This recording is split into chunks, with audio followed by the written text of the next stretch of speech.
जब अधर्म बढ़ता है, जब अन्याय अपनी सीमा पार करता है, तब इतिहास में एक युग परिवर्तन होता है। महाभारत केवल एक युद्ध नहीं, बल्कि मानवता के लिए सबसे बड़ा संदेश था। धर्म और अधर्म की टकराहट, लोभ और त्याग का संघर्ष और अहंकार व संयम की परीक्षा। हस्तिनापुर, वह नगरी जिसने अनेक राजाओं का उत्थान और पतन देखा। एक समय जब भरतवंश अपने चरम पर था, तब एक राजा का अंधत्व केवल उसकी आंखों तक सीमित नहीं था, बल्कि उसके निर्णयों में भी झलकता था। धृतराष्ट्र, जो हस्तिनापुर की गद्दी पर तो बैठे, लेकिन अपनी संतान मोह के कारण अन्याय की ओर बढ़ते चले गए। उनके पुत्र दुर्योधन अहंकार और द्वेष से भरा हुआ था। पांडवों और कौरवों के बीच जन्म से ही संघर्ष प्रारंभ हो चुका था। भीष्म पितामह हस्तिनापुर की प्रतिज्ञा के बंधन में थे।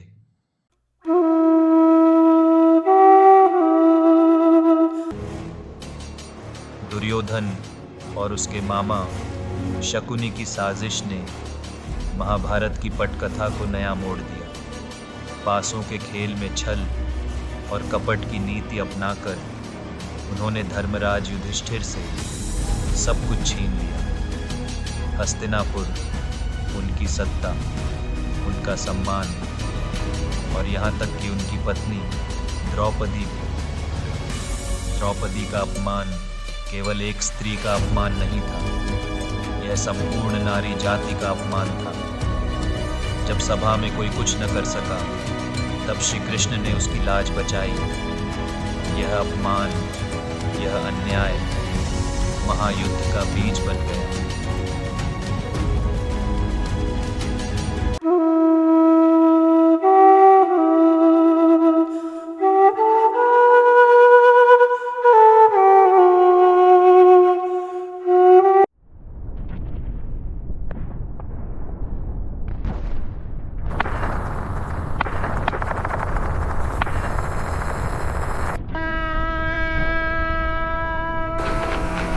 कुरुक्षेत्र की रणभूमि में टकराए धर्म अधर्म।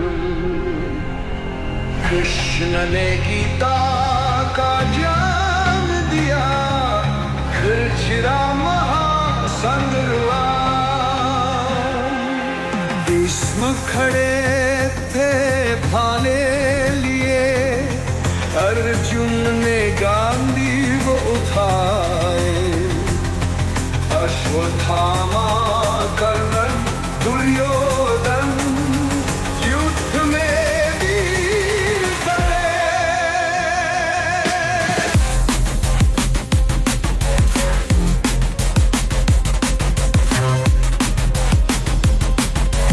कीर्तन वीर सदे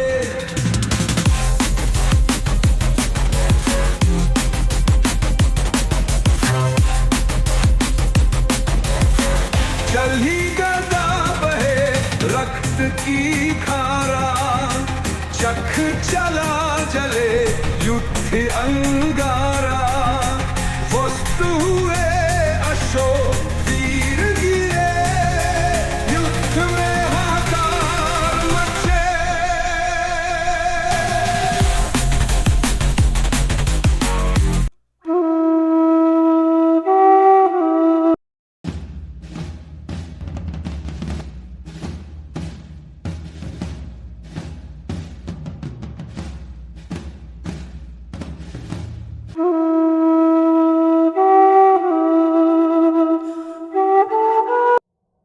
कुरुक्षेत्र का विशाल मैदान, जहां नियति ने दो भाइयों को आमने सामने खड़ा कर दिया। 18 अक्षौहिणी सेनाएं तैयार थीं। एक ओर अधर्म की सेना तो दूसरी ओर धर्म की सेना। यह केवल एक युद्ध नहीं था, यह न्याय और अन्याय की अंतिम परीक्षा थी। परंतु युद्ध शुरू होने से पहले अर्जुन मोह में पड़ गए।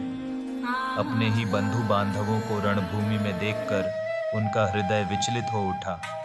तब श्री कृष्ण ने उन्हें गीता का दिव्य ज्ञान दिया। हे पार्थ, कर्म करो, फल की चिंता मत करो। आत्मा अमर है, शरीर नश्वर। सत्य और धर्म का पालन ही सर्वोच्च कर्तव्य है। गीता का ज्ञान है अमृत समान, जो इसे जाने वो पाए भगवान। कर्म की राह पर जो चलता रहे, सुख दुख में भी सदा अड़िग रहे।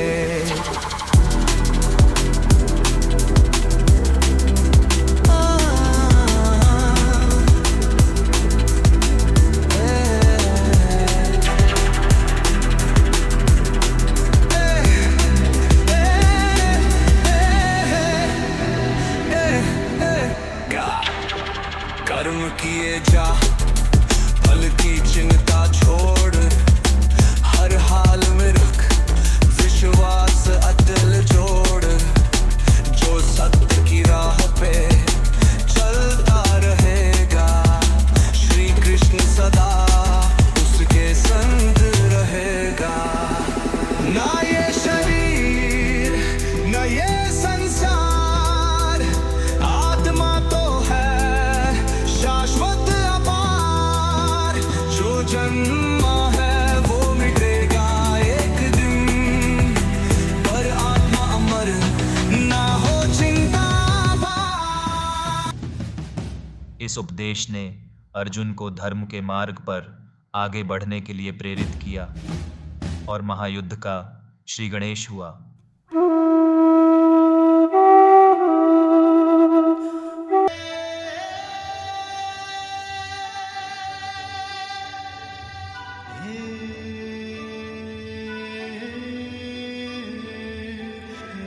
पहले दिन से ही यह स्पष्ट था कि यह युद्ध केवल अस्त्र शस्त्र का नहीं, बल्कि नीति, रणनीति और बलिदान का संगम था। भीष्म पितामह का पतन 10वां दिन पांडवों के लिए सबसे बड़ी चुनौती थी। भीष्म पितामह को हराना, जो इच्छा मृत्यु का वरदान पाए हुए थे। तब श्री कृष्ण की युक्ति से शिखंडी को आगे किया गया और भीष्म पितामह बाणों की शैया पर लेट गए।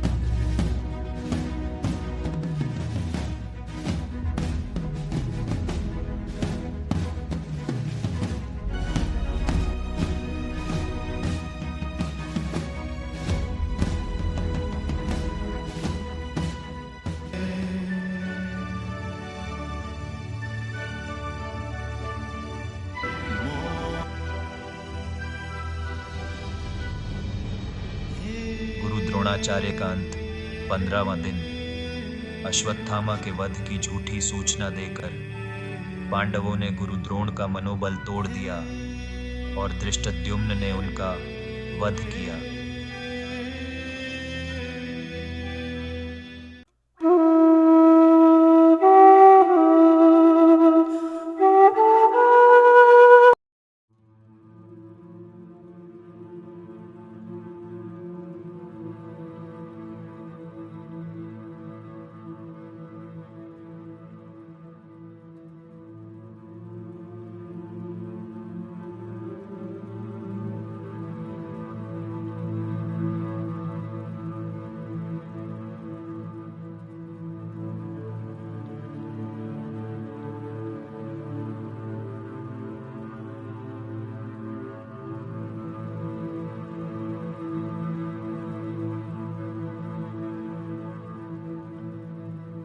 कर्ण का अंत 7वां दिन। जिस योद्धा ने संपूर्ण जीवन अपमान सहा, वह अपने कर्मों की बेड़ियों में जकड़ा हुआ था। युद्ध में जब कर्ण का रथ धरती में धंस गया, तब अर्जुन ने उसे मार गिराया।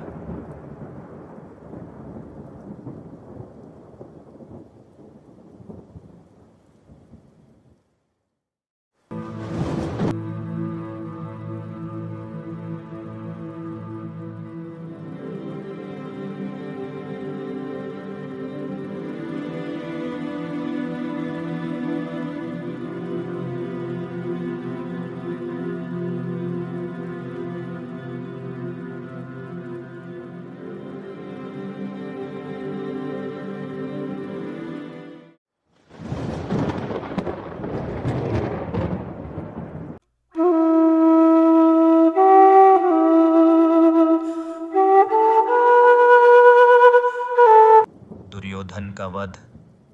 18वां दिन।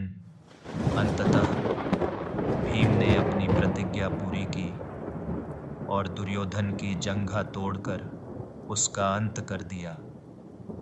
युद्ध समाप्त हो चुका था।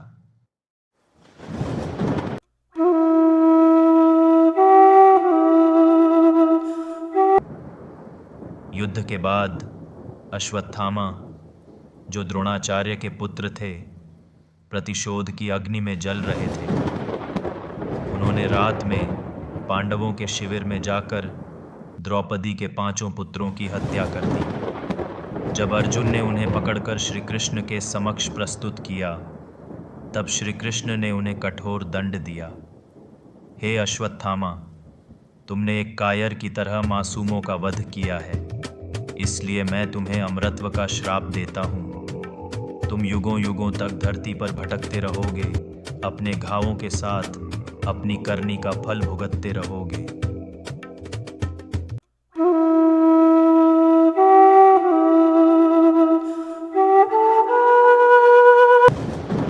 युद्ध समाप्त हो चुका था, लेकिन क्या वास्तव में कोई विजयी हुआ था? कुरुक्षेत्र की धरती रक्त से लाल हो चुकी थी। हजारों योद्धाओं के शव रणभूमि में बिखरे पड़े थे। गांधारी, जो अपने 100 पुत्रों के वध की पीड़ा में जल रही थीं, श्री कृष्ण के पास गईं। हे माधव, आप इस महायुद्ध को रोक सकते थे, लेकिन आपने नहीं रोका। आपने इसे घटित होने दिया। गांधारी ने रोष में आकर श्री कृष्ण को शाप दिया, जैसे मेरे पुत्रों का नाश हुआ, वैसे ही तुम्हारा वंश भी समाप्त हो जाएगा। तुम सब कुछ जानते थे, फिर भी इसे रोकने का प्रयास नहीं किया। आज से 36 वर्षों बाद तुम्हारे यदुवंश का भी नाश हो जाएगा और तुम स्वयं इस संसार से अकेले विदा लोगे।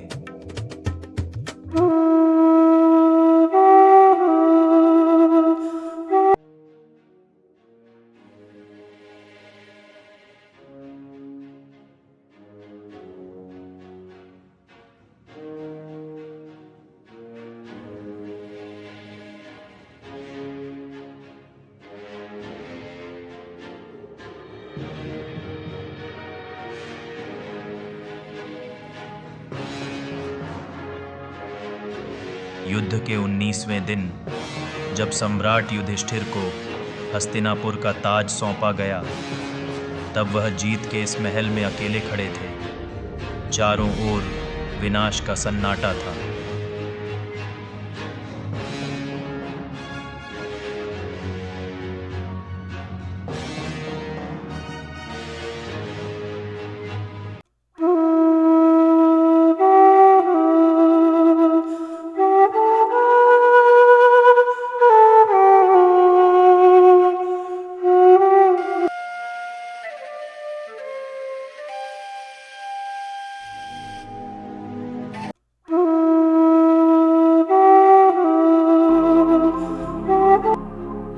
स्वर्ग को चल पड़े पांडव वीर, हिम शिखरों पर रखा था भीर। धर्म की राह जो चले सदा, मुक्ति को द्वार वही मिला। हिमालय के तट पर आगे बढ़े, हर कठिन राह को पार करे। धर्मराज सबसे आगे चले,